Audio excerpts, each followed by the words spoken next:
Hello, good morning, नमस्कार मेरे प्यारे विद्यार्थियों। ऑनलाइन स्टडी पॉइंट बाय प्रीति मोहित जैन इस चैनल में आपका स्वागत करती हूँ।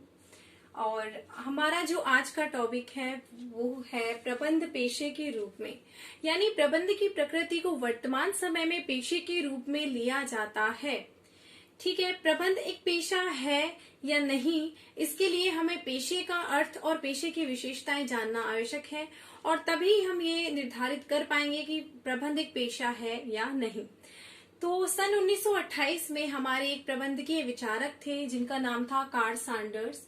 उन्होंने एक परिभाषा दी पेशे की और कहा प्रबंध वह व्यवसाय है जो बौद्धिक अध्ययन एवं प्रशिक्षण पर आधारित है। उन्होंने क्या कहा कि प्रबंध एक ऐसा व्यवसाय है जो कि बौद्धिक प्रशिक्षण और बौद्धिक अध्ययन पर आधारित है, जिसका उद्देश्य फीस या वेतन लेकर दूसरों को प्रवीण सेवाएं देना होता है।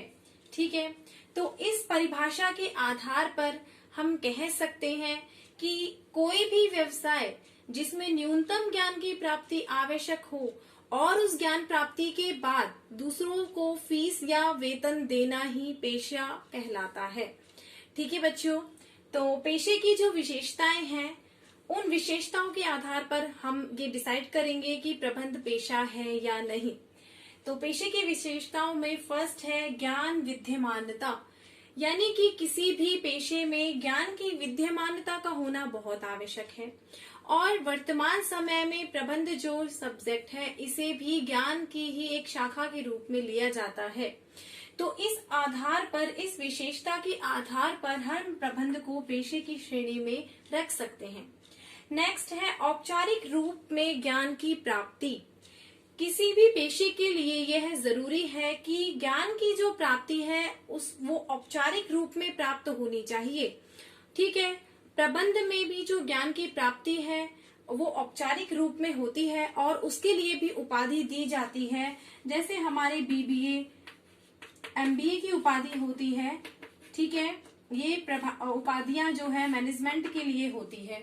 तो इस आधार पर हम प्रबंध को पेशे की श्रेणी में रख सकते हैं। लेकिन दूसरे पॉइंट से अगर हम देखें तो प्रबंधकों के लिए जरूरी नहीं होता कि उनके पास बीबीए, एमबीए की कोई उपाधि हो। अगर कोई व्यक्ति है जिसके पास पर्याप्त मात्रा में अनुभव है, ठीक है, तो वो किसी भी संस्था का जो है प्रबंधक हो सकता है।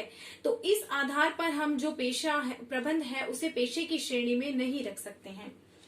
थर्ड इज प्रतिनिधि संस्थान।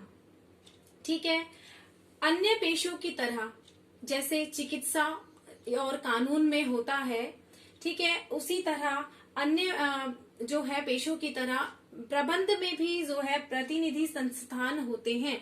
जैसे इंडिया में AIMA यानी कि all India management association, America में AMA यानी कि अमेरिकन मैनेजमेंट एसोसिएशन, जो प्रतिनिधि संस्थान है ये मैनेजमेंट के लिए बनाए गए हैं। लेकिन प्रबंधकों के लिए ये जो है कंपलसरी नहीं है, इनकी सदस्यता लेने की अनिवार्यता नहीं है। ठीक है, तो इसलिए ये जो पेशे की विशेषता है ये मैनेजमेंट में नहीं इंक्लूड होती है। इस आधार पर हम प्रबंध को पेशे की श्रेणी में नहीं रख सकते हैं।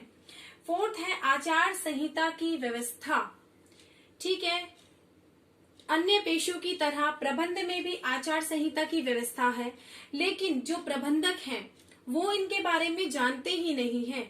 तो इसलिए जरूरी नहीं है कि आचार संहिता की व्यवस्था जो है उनके लिए जो व्यवस्थित की गई है उसको वो माने।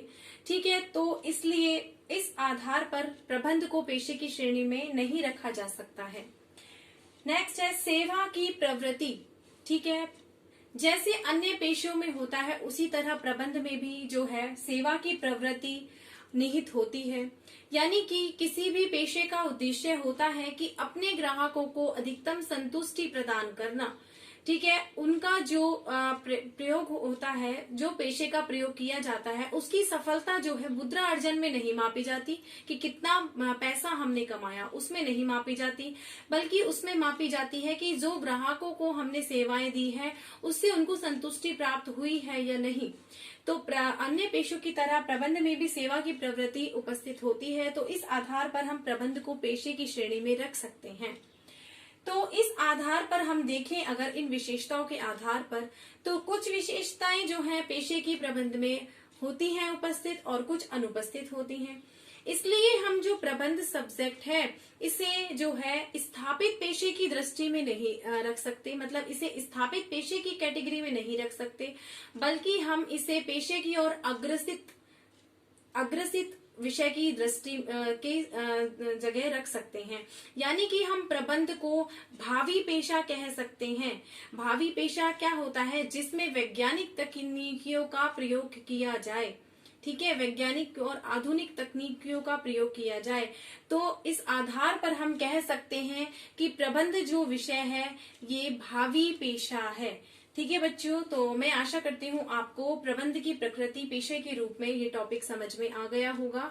ओके स्टूडेंट्स, अगर आपको मेरी वीडियो पसंद आती है तो चैनल को सब्सक्राइब कीजिए, लाइक कीजिए और देखते रहिए मेरी videos. Okay students, thank you, good bye.